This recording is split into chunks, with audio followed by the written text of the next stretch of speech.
Okay guys, so I am going to tell you what we did in CC this week. So for our math, the area of a square, we said it twice, we read through it twice, and then we sang it twice to the tune of Mary Had a Little Lamb. So it goes like this.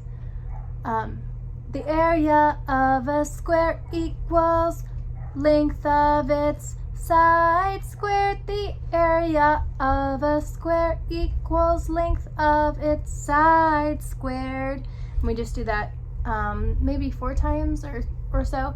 I taped some masking tape on the floor in the shape of a square, and the kids would step on each corner of the masking tape and just rotate in the square and out.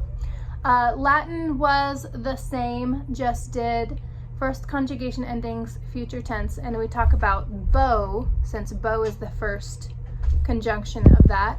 And in the future, you might be a beau, or you might have a beau, which is a boyfriend. So I know a lot of girls, if you were like me, think about that a lot when I was a kid. So Bobus bit, bimus bit is bunt. We just said it, and then we sang it a couple times. I really like the Latin that will repeat itself multiple times in the same little musical clip, because it kind of cuts down the work a little bit if you're repeating it in the same thing. So next we did science. Actually, I'm just doing it chronological from the workbook. I guess our order is a little bit different than the way they have it laid out. But for science, we did what is Newton's second law of motion, and we did that to the tune of Zippity Doo Dah, which apparently is like really hard to spell. I'm not sure how to spell that, but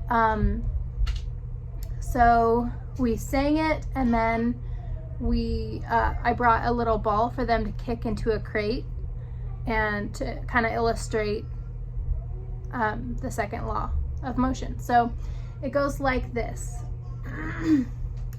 What is Newton's second law? Let's see, hold on. Force equals mass times acceleration. What is Newton's second law? Force equals mass times acceleration. And we sang that so many times, I was really thinking it was going to get stuck in my head, but it was good.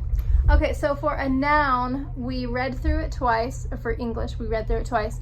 A noun names a person, so I had the kids hug each other, or hug, like air hug.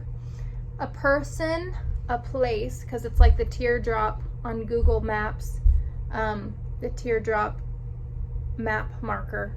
I don't know what you call it. On a map. So place, and then I had them act like they were bouncing a basketball for the thing.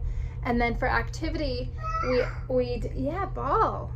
And then we had them dive into the swimming pool for the activity of swimming. And then for idea, they said, idea. Like they just had a brilliant idea. And we sang that to the tune of bingo. So let's see, how did that go? I have a hard time keeping all of these straight sometimes. Let me see her.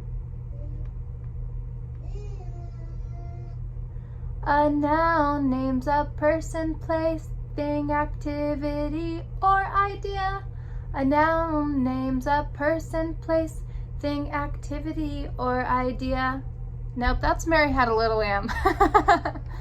Bingo. How does da da da da da da da da da da da da da da. That's the way it goes. A noun names a person, place, a thing, activity, or idea. What is a noun?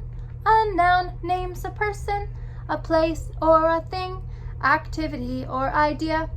That is what we did. Sorry, I got messed up a little bit. Okay. And then for our timeline this week, I got a little bit messed up with the tune because it just feels really monotonous. Guys, I promise I practiced this over and over again, but I really messed up and kind of wasted a little bit of valuable time in our new grammar section of the schedule. So, but I did all of the actions for, let me see here, all of the actions for Napoleon, I think this is in Napoleon, crowned Emperor of France.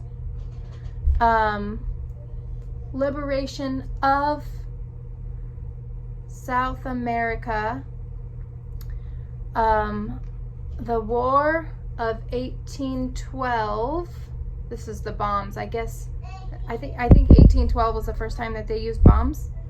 I will link the secondary video down below. But the Missouri Compromise. So Missouri Compromise, illustrating that all the states had equal rights and that we weren't going to punish the states for being on the wrong side of the war.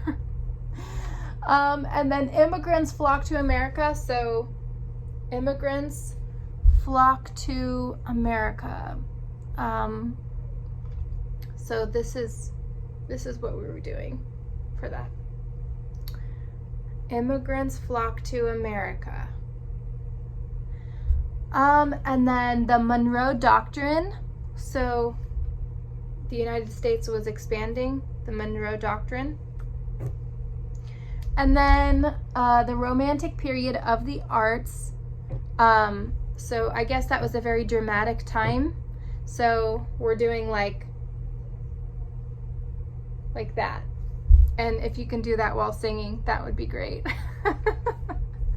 So we read through our timeline 2 times and sang it through 3 times, or at least that was the goal. I don't know how many times we actually got through that. I know that we were pressed for time. So that was a little bit where we skipped. Next was history. Tell me about World War II leaders. So World War II Axis leaders were Hitler. So we're doing the mustache. Hitler of Germany. And then we pointed to our toes, and I even like did this because Tojo of Japan. And Mussolini, like moose antlers, Mussolini of Italy. World War II Allied leaders were Churchill. I don't know if you can just do whatever church, you know, like that Ursher rhyme. Here's the church, here's the steeple, open the doors, see all the people. And anyway, church. And then we did Roosevelt, like our fingers are a blooming rose. And then Eisenhower and MacArthur. So we did a giant McDonald's M. MacArthur of the United States. So we saluted for United States. And then we did Stalin, as if he were really tall. Of the, okay, hold on. USSR.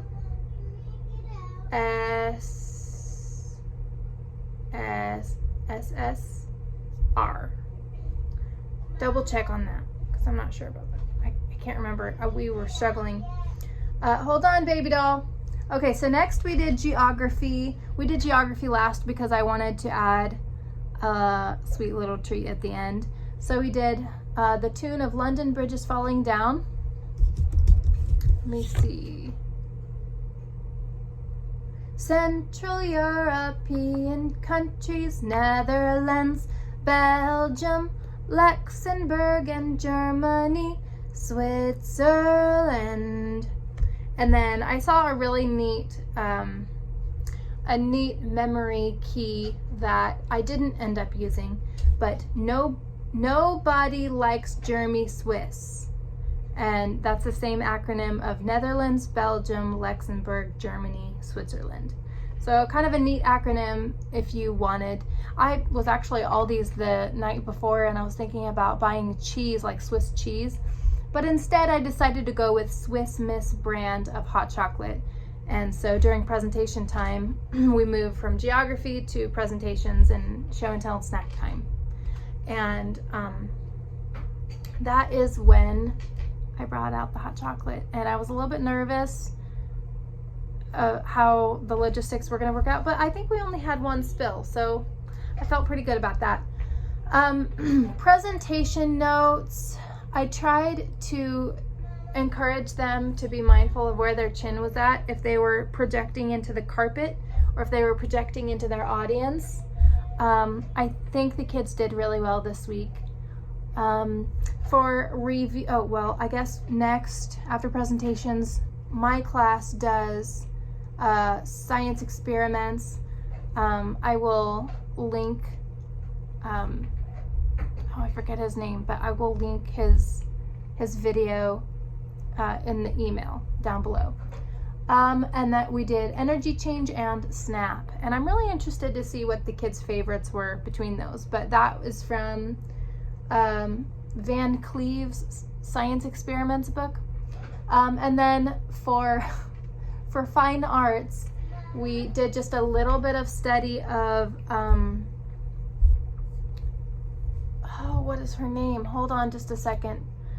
So I'm pretty sure I ruined her name and I still haven't checked for sure, but Bert Morisot? I need to check that. Hold on just a second.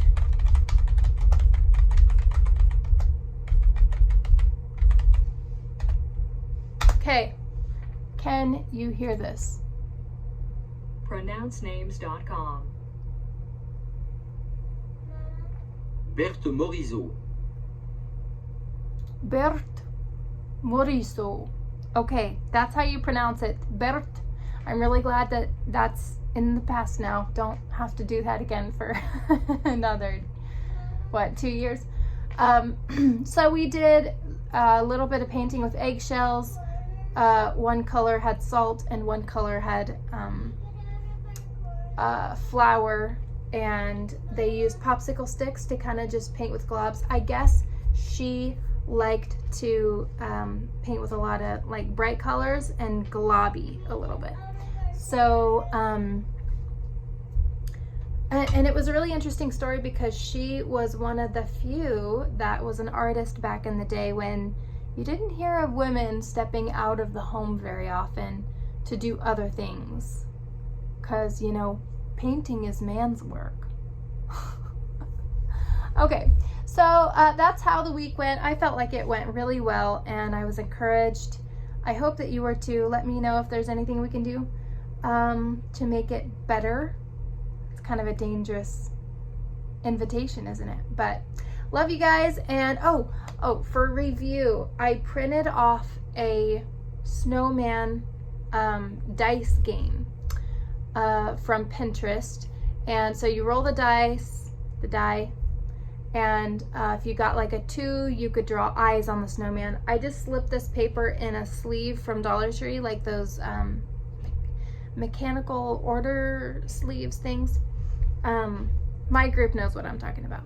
And just had him use a dry erase marker to do eyes. And it was something different, and the kids really liked it, even though it was really simple. They liked doing like multiple eyes because they would draw that, or they would roll the die for multiple eyes and multiple sticks for arms. So that's how it went. I felt like it was really good. We had some good lunchtime, and then the snow started falling. It got kind of crazy, but that's how it went. Love you guys. Have a good one.